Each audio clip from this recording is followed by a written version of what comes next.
तो हेलो बच्चों, क्या हाल चाल है आप लोगों के। तो आई होप आप लोग अच्छे होंगे, बहुत ही मस्त और तंदुरुस्त होंगे। तो आज हम आपके लिए लेके आए एक बहुत ही जबरदस्त टॉपिक रहने वाला है, जो कि है गॉस की प्रमेय। क्लास 12th के फिजिक्स का एक मोस्ट इंपॉर्टेंट टॉपिक है गॉस की प्रमेय। आज हम लोग इसी टॉपिक को बहुत ही बढ़िया तरीके से समझने वाले हैं। तो चलो बिना देरी करते हुए आज की क्लास शुरू करते हैं। तो पहले मैं इस डायग्राम के बारे में बता दें, फिर इसकी प्रमेय बता दें, और फिर इसके बारे में बिल्कुल डिटेल से इसका डेरिवेशन कर दे रहे हैं। ठीक है, पहले समझ लो इसके बारे में थोड़ा सा कि ये पूछता कितने कितने नंबर में। ये 5 नंबर में भी पूछता है, ठीक है, 2 नंबर में भी पूछता है, 1 नंबर में भी पूछता है। 5 नंबर में पूछेगा तो पूरा डेरिवेशन पूछेगा, 2 नंबर में पूछेगा तो ज्यादा परिमेय पूछ लेगा और सूत्र पूछ लेगा, 1 नंबर में सूत्र पूछ लेगा या फिर कोई विमो में, ठीक है, वगैरह। मतलब इससे जो छोटे छोटे जैसे के पूछे डी ओमेगा का सूत्र पूछ लिया, ऐसे ही पूछ सकता है थोड़ा थोड़ा बहुत।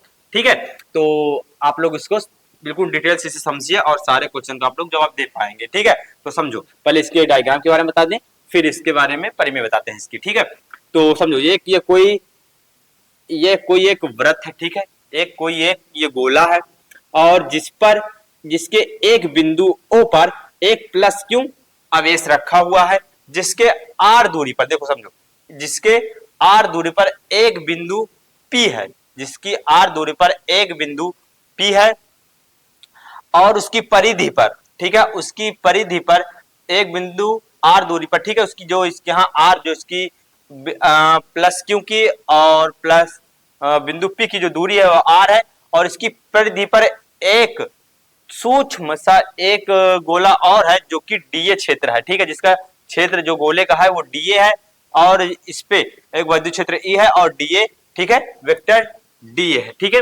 एक और इसके बीच के जो कोण बनेगा, ठीक है, डीए, ठीक है, वेक्टर डीए और विद्युत क्षेत्र के जो बीच का कोण बनेगा वो थीटा है, और जो इन दोनों को मिलाने वाली रेखा समझो, और ये जो बीच में इसके बीच में जो कोण बनेगा वो हमारा डी ओमेगा है।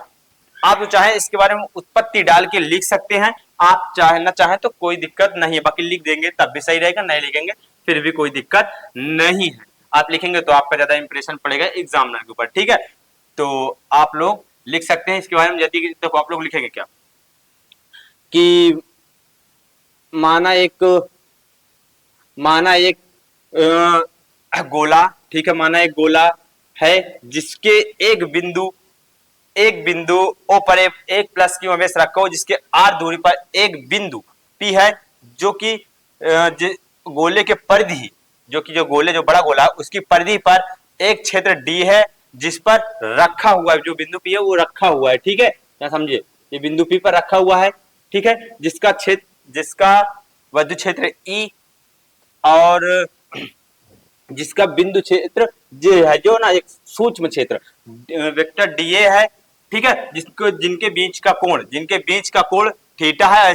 पूरा मतलब जो जो आप समझ में आ रहा है, ठीक है, उसको आप लोग ऐसे ही अपनी भाषा में बना के लिख सकते हैं, कोई दिक्कत नहीं है। ठीक है, तो चलो हम लोग इसके बारे में आगे परिमेय समझते हैं, फिर आपको इसकी डेरिवेशन समझाते हैं, नहीं तो बहुत लॉन्ग वीडियो हो जाती है। ठीक है, तो समझो, पहले इसकी परिमेय समझाते हैं आपको। क्या कहेगा कि ठीक है, किसी बंद पृष्ठ से, किसी बंद बंद में समझो, देखो ये कोई एक बंद पृष्ठ जितने समझो, मान लो यहाँ कोई विद्युत फ्लक्स, हम आपको पहले बताते विद्युत फ्लक्स होता क्या है। मतलब ये कोई एक समझो, एक ये हमारा क्या है, ये हमारा कोई विद्युत क्षेत्र है, जितने इस गोले से विद्युत बल रेखाएं जाएंगी वो हमारी विद्युत फ्लक्स होगी। ठीक है, अब यही विद्युत फ्लक्स, जो ये सारी विद्युत फ्लक्स हैं, इसको एक निश्चित गोले से गुजारा जाए। ठीक है, ये जो विद्युत फ्लक्स है, इन्हीं को विद्युत फ्लक्स है, इनको एक निश्चित बंद गोले से गुजारा जाए, तो वो हमारी क्या होंगी, वो होगी हमारी क्या, गॉस की प्रमेय, उसी को कहते हैं। ठीक है, मतलब समझिएगा, अभी अब आपको बताते हैं, समझिए तो आप लोग समझ पाएंगे, ऐसे नहीं समझ पाएंगे, तो आपको डिटेल में समझाते हैं। ठीक है, तो क्या रहा, किसी बंद पृष्ठ से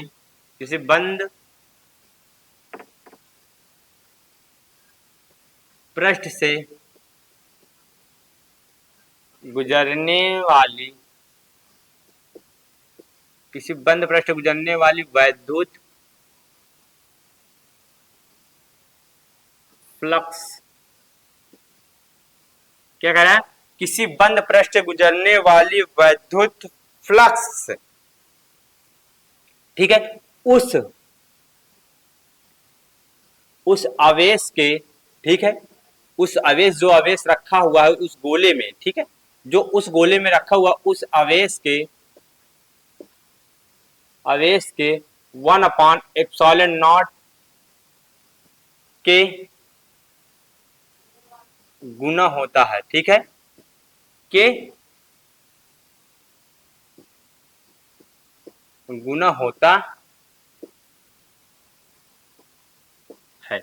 बस इतना ही समझना है। देखो क्या कह रहा है, किसी बंद पृष्ठ के, क्या कह रहा है, किसी बंद पृष्ठ से गुजरने वाला वैद्युत फ्लक्स उस पृष्ठ पर लगे कुल आवेश का वन, जो समझो कुल आवेश का वन आवेश, ठीक है, 1/ε0 के गुना होता है, समझो, या कुल आवेश या फिर उस आवेश के, ठीक है, यहां हम लोग कुल जोड़ देंगे, कोई दिक्कत नहीं, ठीक है, कुल आवेश के ε0, कुल आवेश के ε0 के गुना होता है। बस समझिए, जैसे समझिए यहाँ जो एक आवेश है, यहाँ दो तीन आवेश, अभी अनंत आवेश के लिए भी हम आपको बताएंगे, अभी ये एक आवेश के लिए बता रहे हैं, अभी आएगा तब इसका और इसके बाद टॉपिक तो अनंत आवेश के लिए बताया जाएगा। तो इस पे बहुत सारे वीडियो है, बहुत ही बढ़िया डिटेल में समझाएंगे, आप लोग बस रुके रहिए। अब इसका जो फार्मूला क्या कह रहा, क्या कह रहा, फाई ई बराबर क्या कह रहा, 1/ε0 किसके इंटू क्यू, ठीक है, तो ये हो जाएगा कि ε0, ठीक है, ये इसका मेन फॉर्मूला निकल के आ गया यहां से। यदि 2 नंबर में पूछता है तो आप लोग सिर्फ इतना लिखेंगे, सिर्फ इतना लिखेंगे, 2 नंबर में पूछता है तो। यदि 5 नंबर में पूछता है, ठीक है, तो इसको पूरा डेरिवेशन पूरा डिटेल में आप लोग को बताना पड़ेगा। तो चलो हम आपको 5 नंबर लाइक बता देते हैं, पहले आप लोग इतने का स्क्रीनशॉट रखिए, फिर आगे आपको समझाते हैं, ठीक है, एक एक करके सारे टॉपिक आपको समझाते हैं। आप लोग इतना लिख लिया है ना, तो चलो आगे आपको समझाते हैं एक एक करके, थोड़ा थोड़ा सा, नहीं तो आप लोग समझ नहीं पाएंगे, बहुत ढेर सारा हो जाएगा, बहुत ही जबरदस्त टॉपिक रहने वाला, ठीक है। तो आगे समझो, अब हम लोग जो प्लस क्यू है, ठीक है, इसके लिए लिखेंगे प्लस क्यू के, ठीक है, क्या क्या लिखेंगे हम लोग, प्लस क्यू आवेश के लिए, ठीक है, के कारण या फिर, ठीक है, प्लस क्यू के कारण उत्पन्न वैद्युत क्षेत्र या फिर वैद्युत क्षेत्र की तीव्रता, ठीक है, के कारण वैद्युत क्षेत्र की तीव्रता, प्लस आवेश के कारण वैद्युत क्षेत्र की तीव्रता क्या होगी, वो हमारी क्या होगी, वैद्युत क्षेत्र की तीव्रता ई बराबर, आप लोग हमको प्लस क्यों आवेश की वैद्युत क्षेत्र की तीव्रता पहले से ही बता चुके हैं, आप लोग जानते हैं, ठीक है, क्या बताए हैं आप लोग, यदि पीछे वाली वीडियो देखें या फिर आप लोग पढ़े होंगे, आपके स्कूल कॉलेज के सर पढ़ाए होंगे, ठीक है, स्कूल कॉलेज के सर पढ़ाए होंगे तो आप लोग पता होगा, ठीक है, 1/4πε0, ठीक है, 1/E बराबर 1/4πε0 क्यू आर स्क्वायर, ये होता है इसका फॉर्मूला, ठीक है, जो कि होता है प्लस या माइनस क्यू आवेश के लिए वैद्युत क्षेत्र की तीव्रता, बस माइनस का फर्क हो जाता है, यहाँ कुछ नहीं होता। आप लोग इतना समझ गए, अब आगे समझिए, इसके आगे डीए के द्वारा बिंदु ओ पर, ठीक, क्या लिखेंगे, डीए के द्वारा बिंदु ओ पर अंतरित घन कोण, ठीक है, अंतरित मतलब बनाया गया कोई घन कोण, ठीक है, धन कोण, ठीक है, घन कोण, ठीक है, धन कोण होगा, कोण, ठीक है, धन कोण क्या होगा, अब हम लोग उसके देखेंगे, अंतरिक्ष जो डीए पर अंतरिक्ष धन कोण है उसको हम लोग देखते हैं क्या होगा, तो वो होगा हमारा डी ओमेगा, ये सब 12th के, ओ सॉरी 11th में आप लोग पढ़े होंगे कि डी ओमेगा बराबर क्या होता है, ये सारा कुछ आप लोग 12th 11th में पढ़े होंगे। तो आगे समझो, डी ए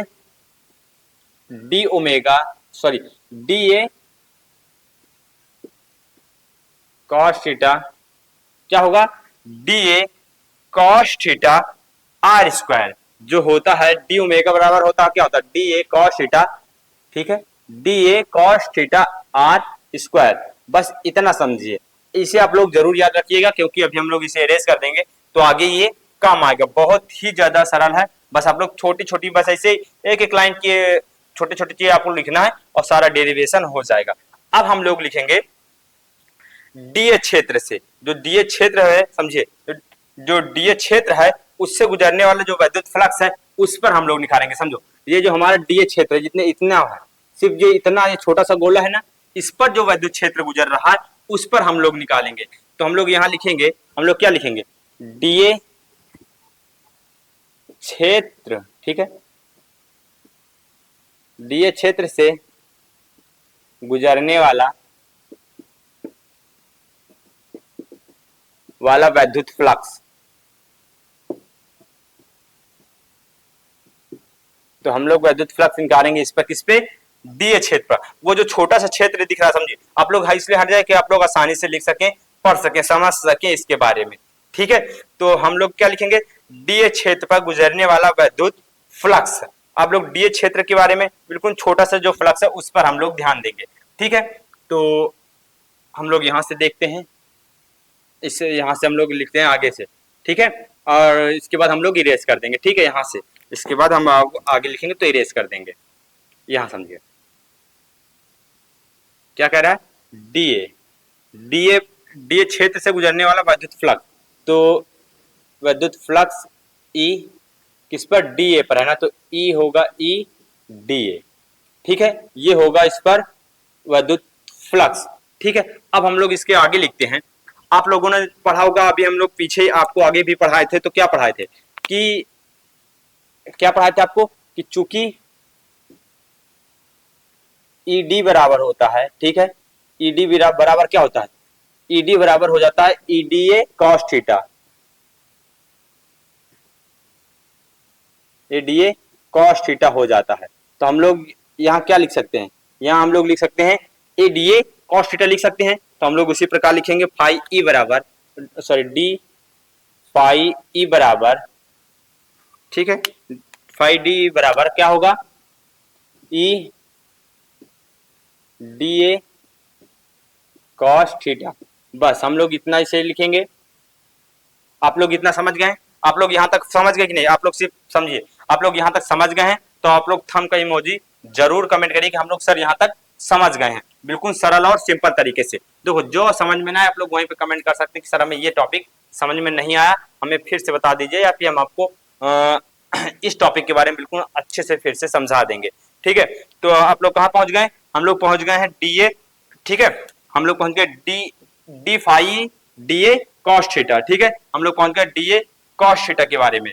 अब हम लोग, यदि हम लोग ई का मान रख दें, ई का मान हमारे पास पहले से उपस्थित है, ये है, यदि हम लोग यहाँ ई का मान रख दें तो क्या परिवर्तित आएगा उसे हम लोग देखते हैं। तो हम लोग यहाँ पास डायग्राम को इरेज कर दें, समझे, या अब डायग्राम हमारे हिसाब से कोई काम नहीं है, बाकी आप लोग स्क्रीनशॉट रख लीजिए, हम लोग डायग्राम को इरेज कर देते हैं, ठीक है, जिससे कि सारा डेरिवेशन एक में ही आ जाए। आप लोग इसका स्क्रीनशॉट रख लीजिए, पहले से आप लोग इसका स्क्रीनशॉट पीछे करके रख लीजिए, जब हम लोग हट जाते थे पीछे, आप लोग रख लीजिएगा, ठीक है, वीडियो पीछे करके आगे समझिए।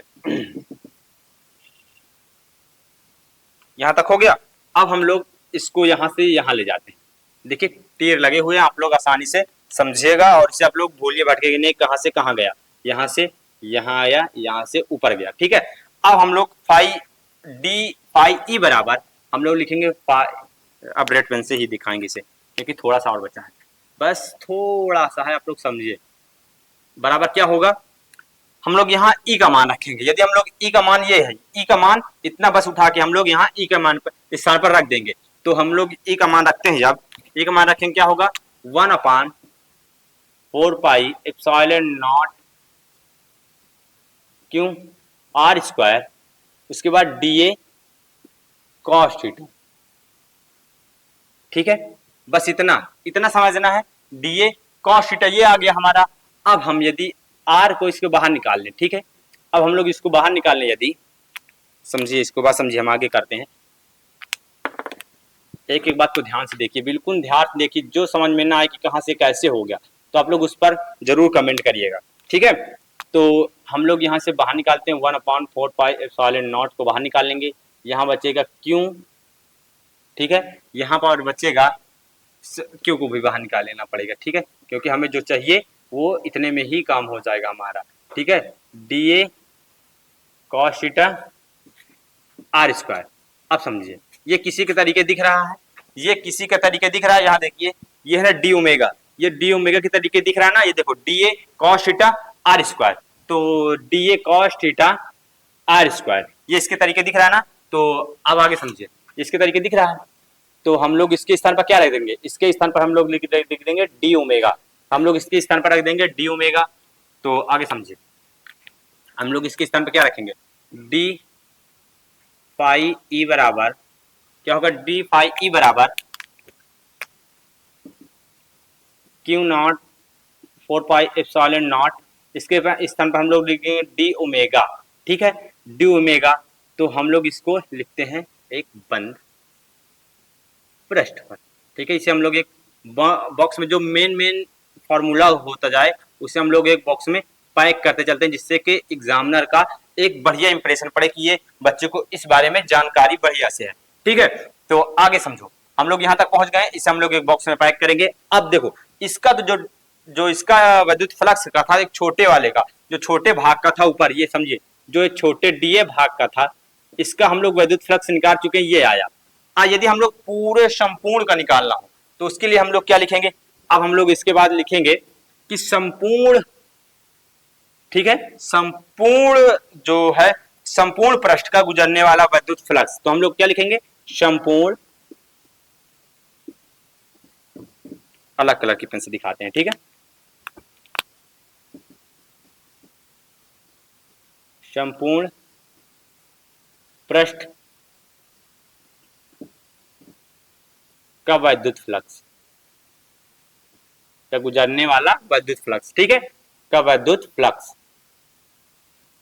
तो हम लोग लिखेंगे गुजरने वाला फ्लक्स या विद्युत फ्लक्स। तो संपूर्ण को जब हम लोग निकालेंगे तो समझिए जब हम लोग संपूर्ण के निकालेंगे तो होगा फाई डी, फाई यहां से डी हट जाएगा, क्यों, क्योंकि समझिए यहां से डी हट जाएगा, क्योंकि तब डी इसलिए होता है कि स्मॉल के 10 आता है। यहां तक हम संपूर्ण की बात कर रहे हैं, पूरे की बात कर रहे हैं, ये जो गोला है, ठीक है, इस बड़े वाले की बात कर रहे हैं यहां से, इसलिए डी हट जाएगा। ठीक है, तो हम लोग यहां से देखेंगे फाई ई बराबर, फाई ई बराबर क्या होगा, फाई ई बराबर समाकलन एप्सिलॉन नॉट 4 पाई एप्सिलॉन और क्यों बटे 4 pi epsilon not D omega. ठीक है, यदि हम लोग समाकलन डी ओमेगा करते हैं तो क्या होगा, यदि हम लोग समाकलन किससे करते हैं, डी ओमेगा का, तो क्या आएगा उसको हम आपको दिखा देते हैं। तो 1/1 क्यों बटे 4 pi epsilon not D omega का होगा। तो ये तो समाकलन जो होता है डी ओमेगा का जो समाकलन होता है तो वो होता है 4 पाई, क्या होता है 4 पाई। से आप लोग ऐसे बॉक्स में जरूर लिखिएगा काले पेन से, ठीक है, काले पेन से इसे आप लोग जरूर लिखिएगा। जो डी ओमेगा का समाकलन होता है वो 4 पाई होता है। तो हम डी ओमेगा के स्थान पर क्या लिख देंगे, डी ओमेगा के स्थान पर हम लोग लिख देंगे Q not 4 pi epsilon not 4 पाई। तो 4 पाई से 4 पाई कट जाएगा, जो हमारा मेन फॉर्मूला आएगा वो हमारा क्या आएगा, वो हमारा आएगा क्यू अपॉन एप्सिलॉन नॉट। तो जो हमारा मेन फॉर्मूला आएगा वो आएगा हमारा फाई ई बराबर एप्सिलॉन नॉट। क्यों, देखो ये आगे हमारा मेन फार्मूला, देखो यही फार्मूला आया ना हमारा, ये फार्मूला ये आया कि नहीं, देखो फाई ई बराबर हमारा क्यू बट्टे एप्सिलॉन नॉट आया। जो एप्सिलॉन नॉट ये हमारा क्या है, ये हमारा निर्वात की विद्युतशीलता है, जो हमारा क्या है, ये हमारा आवेश है, ये हमारा निर्वात की विद्युतशीलता है। बस इतना ही तो है। देखो आप बहुत परेशान होते हैं गॉस के प्रमेय में, बहुत कठिन है, सिर्फ इतने के लिए 5 नंबर देता है। सोचो सिर्फ इतने के लिए 5 नंबर एग्जामिनर दे रहा है, कितनी सरल बात है। ठीक है, बस आप लोग इसको स्क्रीनशॉट रखिए, आप लोग डायग्राम का स्क्रीनशॉट पहले ही देख लीजिए। आप लोग देखिए समझिए, यहाँ से यहाँ आया, यहाँ से यहाँ, उसके बाद यहाँ थोड़ा सा है, उसके बाद यहाँ से ऊपर आ गया, बस इतना है। आप लोग इसका स्क्रीनशॉट रख लीजिए, फिर आपको आगे बताते हैं। हो गया स्क्रीनशॉट, तो चलो तो ये वीडियो हम लोग यहीं पे एंड करते हैं। तो आई होप आपको इस वीडियो में कोई दिक्कत नहीं हुई होगी, बहुत ही अच्छे तरीके से समझ में आया होगा। यदि पूरे वीडियो में कहीं भी दिक्कत है तो आप लोग जरूर कमेंट करिएगा। ठीक है बच्चों, तो चलो मिलते हैं किसी एक दूसरे वीडियो में।